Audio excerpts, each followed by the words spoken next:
Well, hello everybody. Welcome to our new home. We moved from the cold of the north to the sunshine of the south.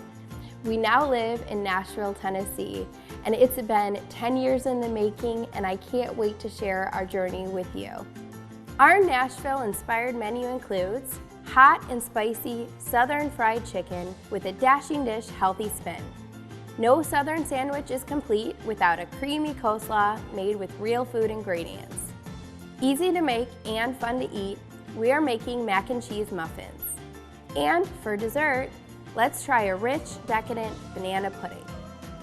I'm Katie Farrell, and today we're going Southern to match our move to Nashville, Tennessee.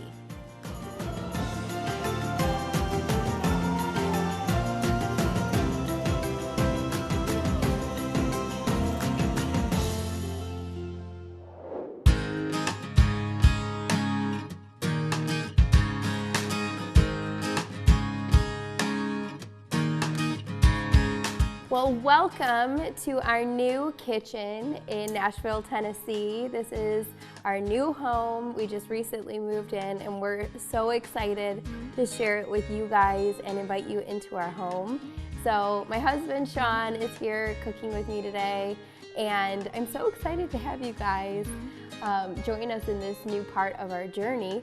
And since we're in Tennessee, today's show is going to be all about Tennessee-inspired food. And the number one thing I've noticed since we've moved here is hot chicken. Hot chicken. So I didn't even really know what hot chicken was, but essentially it's just a spicy chicken, and usually it's fried, breaded, and sometimes served on a sandwich. So that's what we're gonna start with today. It's on every single menu down here in the South, and so I thought I'd put a healthier spin on it.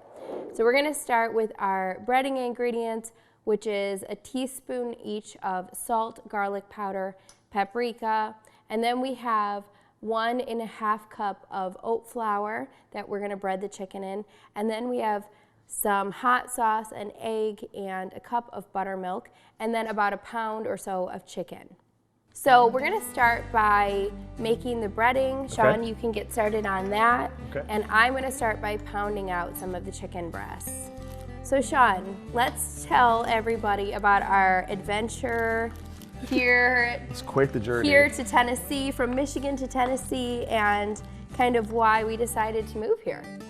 Well, I've wanted to move here for a long time, and I think, over the last couple of years, you've kind of gotten on board. And one of the biggest reasons we wanted to move here was church, and I feel like God called us down here, and we didn't fully know what that looked like, but we just trusted that He would provide and trusted that He would make a way for us to come down here, and here we are.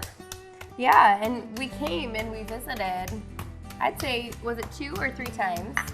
Yeah, I think it was 2 times, yeah. Yeah, twice, just on a trip. We kind of just started checking out some different areas, and we really felt that God was calling us to Tennessee because, like Sean mentioned, He kind of just knew since really we first got married. Yeah, I found an old journal from 2009, and one of my goals for 2010 was to move to Tennessee. And I don't know why I wrote that. Obviously, during prayer, it must have just felt like it was like something I wanted to do. And then over time, as we moved to Brighton and got married, it just kind of was like a lost dream or a lost purpose, if you will. So yeah, and he, Sean he came back from, I think, a trip that you took just by yourself, and he shared it with me.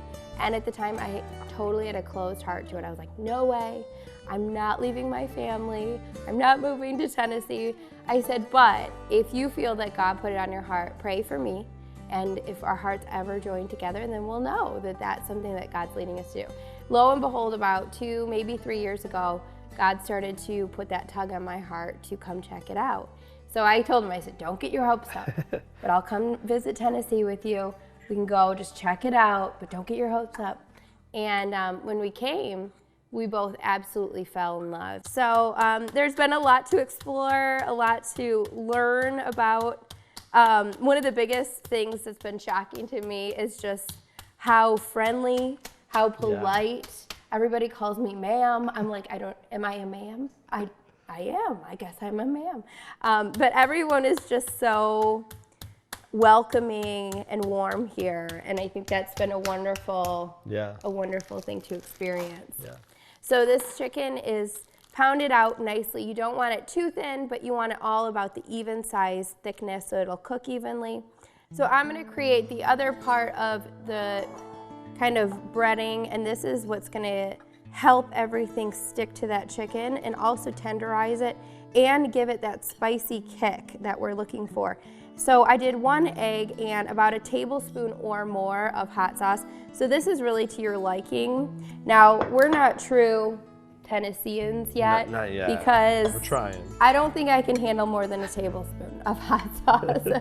Maybe in the future, but not right now. So we're just gonna do about a tablespoon, and I'm gonna go ahead and mix this up, and then we can dip our chicken in each of these. So Sean, do you wanna grab the sheet pan? Okay. Okay, so Sean, you can go ahead and spray this sheet pan with a little bit of cooking spray. And I do have on a drying rack or a cookie rack, whatever you wanna call it, that's kind of sets into the pan. And that's really important because when you make these sandwiches, if you don't have something that's kind of giving the heat on both sides of the chicken, then you might want to just flip it halfway through because you want both sides of the chicken to be crispy. And if you just cook the top and the bottom is sitting on a pan, it will get soggy underneath. Nobody likes good tip. Soggy chicken. Okay, so in order to bread this, I'm just gonna dip the chicken in the wet and then into the dry, and we're gonna get this nice and coated, and this is what's gonna make it the crispy chicken sandwich that we all know and love. So Sean, you like spicy chicken sandwiches. Have you had a good chicken sandwich since moving here? I haven't had a bad one yet, but definitely the favorite so far has been Puckett's, which everybody told me, would be the best. Which is basically a famous restaurant in Tennessee. The first time we went, we just walked in. Yeah, it was like lunchtime, and we thought we would just get a seat. It's like lunch on and the lady literally laughed at us. She was like, "Oh, you don't just get a seat at Puckett's." And we were like, "Oh, okay, we're new here." So yes, it's all over Tennessee. I think it's just in Tennessee, Puckett's, but it's a famous restaurant here, and they're famous for their chicken. Yeah. Delicious chicken. And so, what else We'll has been? What else has been a favorite of yours since we? I really love our neighborhood. We have a community pool that we love to visit with the kids, and it's got just amazing neighbors. We actually met some neighbors from Michigan, so it kind of made us feel right at home. Yeah, and it's been so fun to just take walks in our new neighborhood. And we're homebodies at heart. That's just our nature. So just taking a walk around our neighborhood and meeting new people in our neighborhood has been like the most fun thing. Yeah, we've had most people would, adventure everywhere. And we, of course, have stayed at like the same 3 restaurants and we take walks in our neighborhood, and that's adventure for us. So, but we're loving it here so far. So this spicy chicken is going to go into the oven, as you can tell. The oven is preheated for us, and it's going to cook 425 degrees for about 20 minutes, and you will want to check it with the meat thermometer. Depending on your chicken thickness, this is one that you really will have to just check. It might need a little bit more time depending. So 165 degrees or more, you'll know it's safe to eat. Then we are going to make some coleslaw to go with it, and we're going to serve it up on some buns, and it's going to be the best sandwich ever.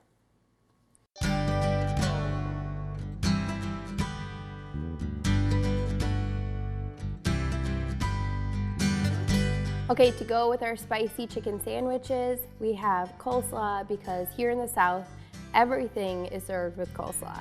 And specifically, we're gonna make a copycat Chick-fil-A coleslaw that is wildly popular here. And in Michigan, we just before we moved got a Chick-fil-A in, but Chick-fil-A's actually started in the South. So what better way to top our chicken sandwich with this Chick-fil-A knockoff coleslaw. So we have for ingredients 1 cup of mayonnaise, a 1/4 cup of sweetener of choice, 4 teaspoons of white vinegar, a 1/4 teaspoon of salt, 1 teaspoon of mustard, and 2 14-ounce bags of pre-shredded coleslaw. But you could also just grate up your own cabbage as well. So we're gonna make essentially the dressing for this, and we're just gonna add our mayonnaise, our sweetener, our vinegar, salt, and mustard to a bowl. And to be honest, you know, we talked a little bit about how I kind of just opened my heart to the thought of Tennessee. And since Sean is just taking a moment to rest while I make this coleslaw, I'm gonna just share kind of really the depth of my heart of how it began to change. And that was just through the way that I kind of live my life when it comes to any decisions that I make is always by just following the leading and guiding of the Holy Spirit. And so, you know, the word talks about how when we delight ourselves in the Lord, He will give us the desires of our hearts. And I think sometimes we get that backwards where we think that God will fulfill our desires if we delight ourselves in Him. But really, the way that I see that scripture, and it's really played out in my life, is the more that I seek God and make Him first place and delight myself in Him and His presence, His desires start to come into my heart and they become something that I desire as well. And so I just started to notice that, you know, it was actually on a trip that we were in visiting my parents in Florida. I started to notice that my heart was really changing about living in Michigan, and I really started to feel this prompting to, I don't know, just explore different areas. And the very first place that God brought to my heart was Tennessee, because Sean had mentioned it before. So when we went to go visit, you know, I initially noticed the beauty, and I noticed all different kinds of wonderful things when we came to visit here. But more than anything, I think we both really found just a prompting in our hearts to move when we visited a local church here. And it was actually just during announcements. It wasn't like some kind of special song or words of the pastor. It was just during announcements. We were both sitting there in church, and I was crying, and then I look over and Sean was crying as well. So that was when we kind of both just knew that God was doing something and He was stirring something up. And we took a lot of other steps before deciding to move as well. We, you know, had confirmations from wise counsel that we sought. We talked to our parents. We checked our finances. We, you know, got confirmation from God in the Word of God, and that's how He speaks to us as well. So there were a lot of different factors, and it was such a big decision that we wanted to make sure that we knew that God was leading us here. So it took a while. It took about 2 to 3 years after we first visited that we really knew that this was where God was calling us to, and that it was totally confirmed in our hearts. So it was a big decision, but it definitely took time and patience in the waiting to really make sure that that was what God wanted for us. So you can see that all just kind of mixed together really well. This stores wonderfully in the fridge if you want to make it ahead of time to put on your sandwiches, but you can serve it just straight away as well. So we're going to get our chicken out of the oven. We're going to serve this over the chicken sandwiches, and you can either do a lettuce wrap kind of chicken sandwich, or you could do some buns, whole grain toast, whatever you like to serve it with. Coming up next, no Southern dish is complete without mac and cheese as an appetizer, snack, or side dish. I'm putting on my dashing dish spin to make this favorite a perfectly portioned side for any dish.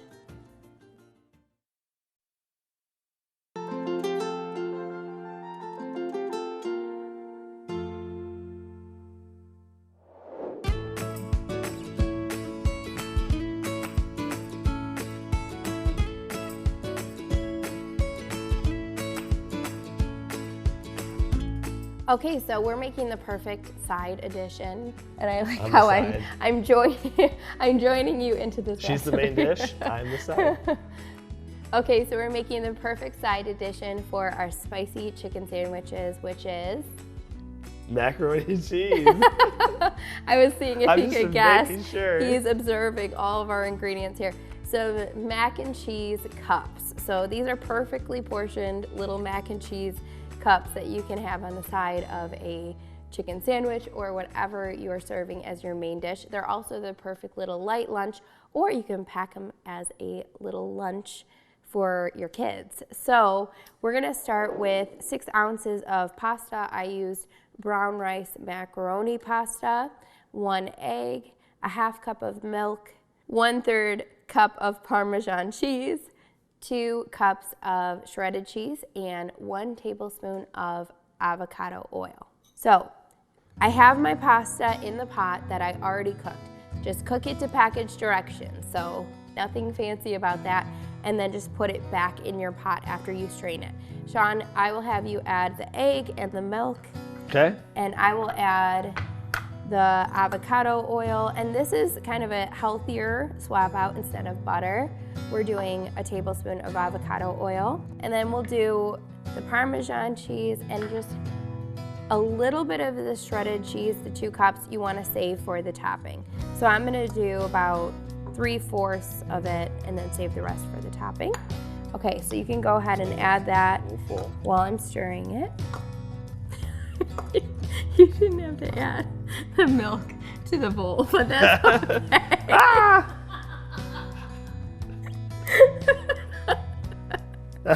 I thought it was measured, sorry. It's okay.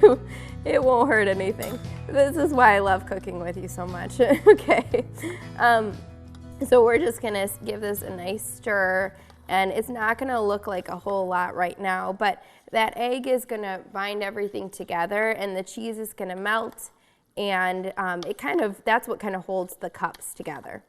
So we're gonna stir that up. Some caramelization. Oh yes, definitely being caramelized right there. And Sean, you can go ahead and take the ice cream scoop and you can start to scoop that into the muffin tip. So as far as moving here, I would say that we both feel like it's just already home, and we've only been here for a few months. It felt like home pretty quickly, and yeah. There's not a whole lot I have to say that I miss about Michigan, because I feel like God was preparing our hearts for so many years to move here that I didn't feel this tragic loss. But of course there are some things that are really hard to say goodbye, and those things are family and friends and our home of over 10 years in Michigan we're definitely gonna miss. But the nice thing is we still get to go back and visit. So we're gonna take a trip very soon to Michigan to see our family and friends. But Maddie has been really sweet, and I doubt that, well, I know that Oliver will never remember Michigan, but I know Maddie will for sure. And she's already cried a few times just at missing her room and some of her friends. And so that's been the challenging part. And moving definitely is a beautiful start to a new journey, but it's also somewhat of a sad thing with all of the goodbyes that you have to make. So a lot of friends over 38 years. So yeah, that's true. And we both grew up in Michigan. We were born and raised there. So to say goodbye to a place that you've known your whole life is a big deal. Yeah. So we're gonna top these with the rest of the cheese, and then we're gonna bake these off at 400 degrees for 15 minutes. So Sean, you can just go ahead and pop those in the oven. Okay. Coming up next, to continue with my Nashville theme, I searched for the perfect Southern dessert. I discovered that banana pudding is a treat for all.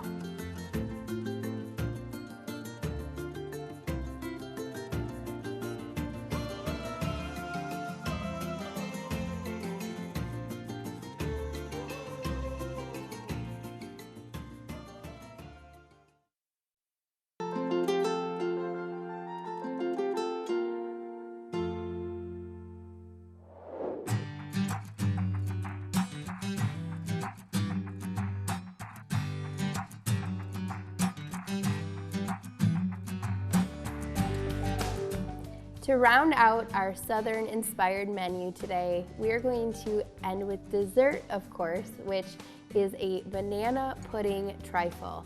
And I actually did a little deep dive investigation of where the roots came from, and it actually is a Southern recipe. So even though it's on a ton of menus here in the South, it really was originated in the South. So that's what we're gonna be making, tried and true to the South.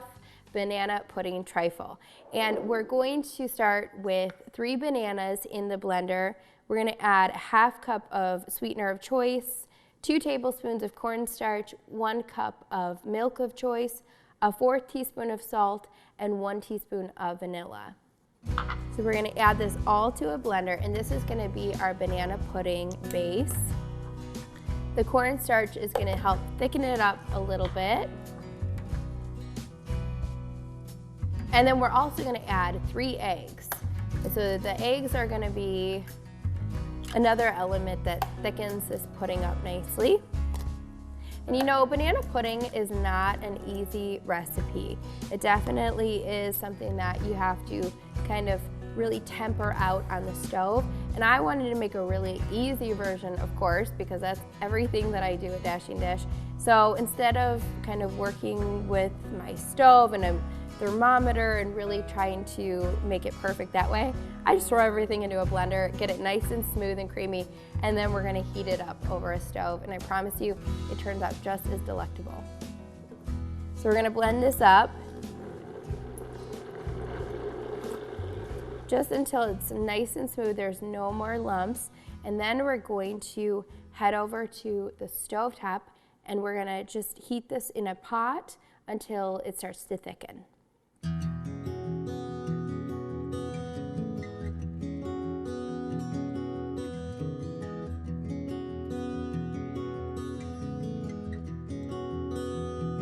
So next, I'm going to add the banana pudding to some whipped cream, and you can just use the container whipped cream, or you can make your own.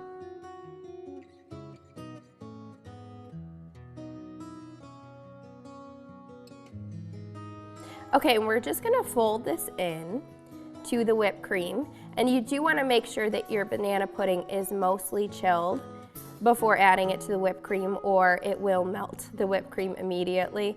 So you just want to make sure to cool it in your fridge or on a countertop before adding it to the recipe. So to make this a trifle is just essentially layers of cake and pudding and whipped cream and whatever other ingredients you're adding to it. So to make this a trifle, we're going to add some vanilla wafers to the bottom of either a bowl or mason jars, whatever you want to use. But I love using mason jars for this recipe because it's really cute and festive looking. So it's great for parties or gatherings where you just want to give people their own little dessert. So I'm just going to make 2, but it definitely makes more than that. So we're going to layer some of the cookies at the bottom. Then we're going to do some banana slices.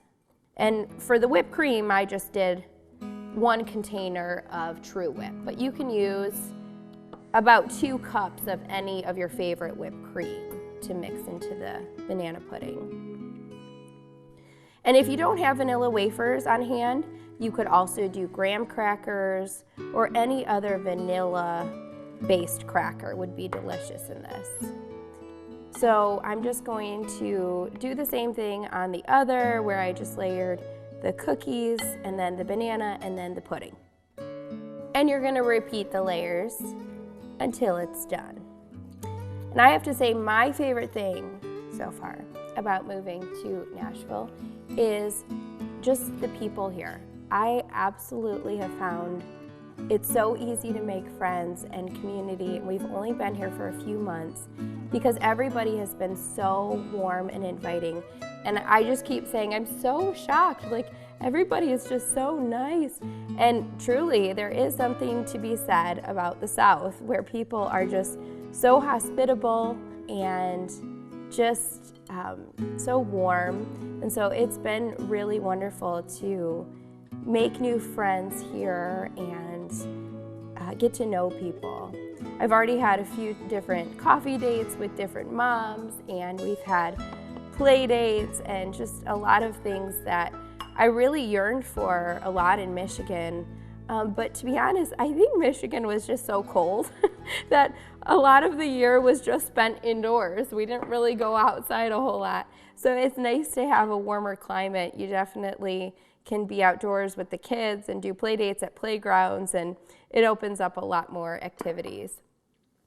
So that looks great, and like I said, the pudding is definitely gonna thicken up as it sits in the fridge. So you definitely wanna make these ahead of time so that you can let that pudding get nice and thick with all of the layers. So we're gonna top each one with a little bit of crushed cookie, but you could also do some more whipped cream or some bananas, whatever you'd like to top those with.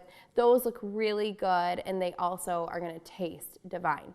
So we're gonna finish these up, pop them in the fridge before serving them, and we can enjoy them with our Southern menu.